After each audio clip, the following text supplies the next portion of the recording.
broadening the evaluation criteria. 3 years ago, most of these programs, awards, grants, and scholarships would give their evaluation committees a scorecard, and they would say, assign a point value on a scale of 1 to 10 for this, 1 to 5 for this. They might even weight the scoring, and that's fine. The problem, though, is that judges very easily get bogged down in numbers, right? So, like, what's the difference between a 7 or an 8? And as that point scale grows, like, what's the difference between a 16 and an 18? And so there's some things that we want to kind of look into.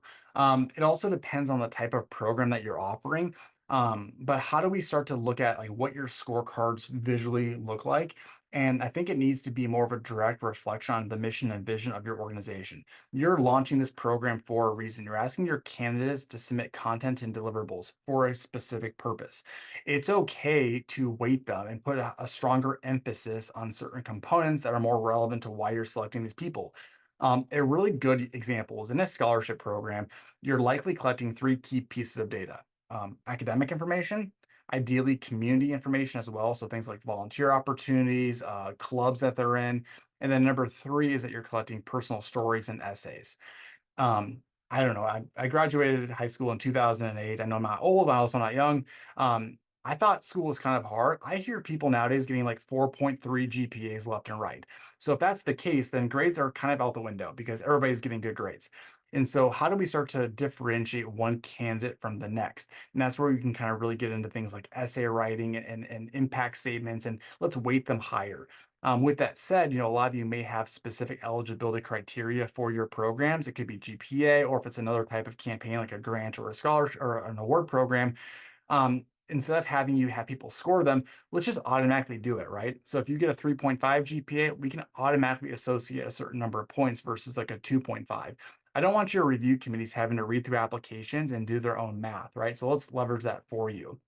So the reason why I jumped straight to this is that I'm going to show you this alongside the redaction of information all at the same time. So with that said, in Reviewer, again, this is why we built the company, right? Reviewer is named Reviewer because of the review perspective.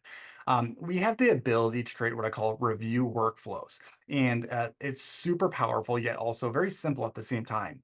And the general goal here is I like to visualize it as a bucketing system. So you need to take your applicants and put them into a bucket. You then need to take a team of reviewers and put them into a bucket as well. And in theory, the applicants in that bucket get reviewed by the evaluators in that bucket. Now, it's not that easy. You can create buckets in a wide variety of processes. It could be then based off of award categories. It could be based off of the scholarships or grants that you're offering. If it's an abstract, it could be the topic or the speaker. It could be a combination of that and phases of review, right? So submissions come in and they're reviewed by a certain team of people for vetting, thumbs up, thumbs down. It then moves on to a score sheet review, and then it gets added to a finalist selection. So now I didn't get too deep into the weeds of how to do that today. Just note that it's also not just a way to categorize applicants, but also progression based. But to use this example, I've got a bucket called the Lennox Wilder Grant. And let's make up some kind of crazy numbers. Let's pretend that we have, 350 applicants who applied to the Lennox Wilder Grant, and I've got a whopping over here off to the right, 6 people who are in charge of reviewing them. Like I physically can't have them review all 600 submissions. So what's really cool about this is automation. Number one is that as an applicant comes in, it'll automatically drop them into whatever bucket that they correspond to if we know that. Number two is that you can then fill up your bucket with a review committee. Once I open my buckets up, it actually shows me some pretty cool things. So it'll show me a listing of all of my applicants. I know this is a high level example. There's only 6 applicants in this bucket, but it shows me both all of my applicants as well as who the potential evaluators are. I stress on that because just because you're an evaluator in that bucket does not imply you're going to be reviewing everybody. So what you can do is you could say, well, for the sake of fairness and compliance, I just want my applicants to get reviewed exactly 3 times, no less, no more. Or on the flip side, or in conjunction with, maybe you want to say, I want my review team to review no more than 15 people because they just don't have the bandwidth to do more than 15, but they have to do at a bare minimum 8. So you can actually bulk select your applicants in the system. And then you can auto assign them out. So I can say in this example, give every applicant to no more than 6 evaluators, but no less than 4. And then boom, the system will take your submissions and equally and randomly distribute it out to your team for review. Now, with that said, you need to have overwrite ability. So I like to see in our scorecard systems or in the selection tool, a recusal process, right? Ideally that we can get ahead of that early on in the pairing. But we want to make sure that we can make the evaluator recuse themselves for whatever reason.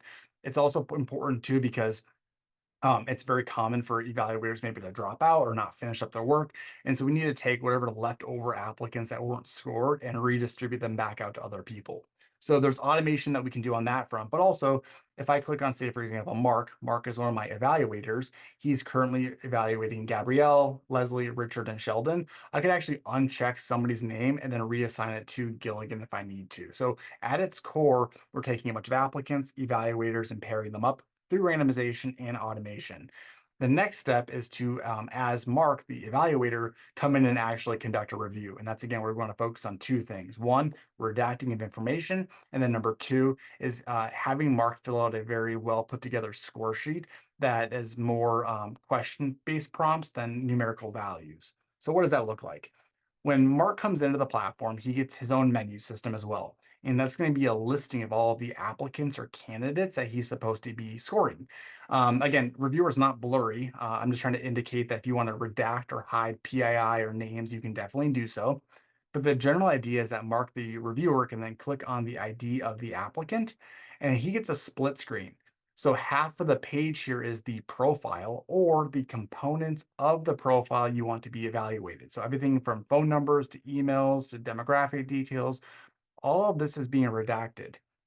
The goal, though, is to lower the barrier for your review team so they can actually side by side scroll through the submission form. They can fill out their score sheet. They can jump up to the attachments at the top.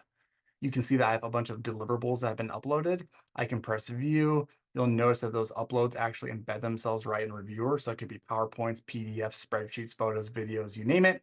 We talked earlier on about references, or if it's an award program, maybe you want the evaluator to also see the nomination that was filled out on behalf of the nominee.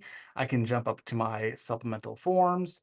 I can see a listing of all those additional deliverables. I can click view. And again, here's Ann Perkins. She submitted this reference letter or reference template, I should say. And then off to the right is my scorecard. Now you will see that this scorecard is not going to be assigned 10 points for this or 6 points for this. Instead, we have really well thought out questions that align with the mission and vision of the organization that actually pair up one to one with the submission form.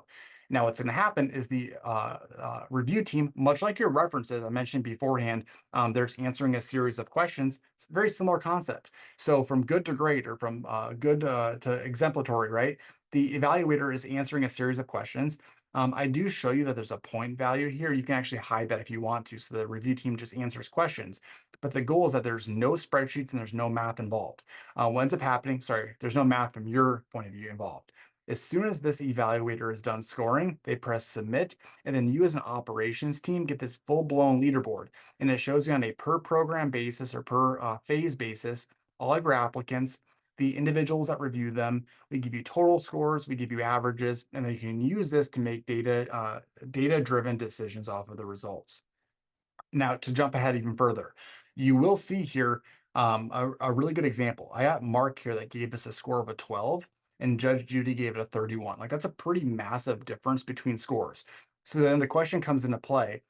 Did Judge Judy just score this really, really well? Or did Mark, the judge that gave it a 12, just really hate it? Or what if Mark just never gives higher than a 15 and a 12 was actually really, really good?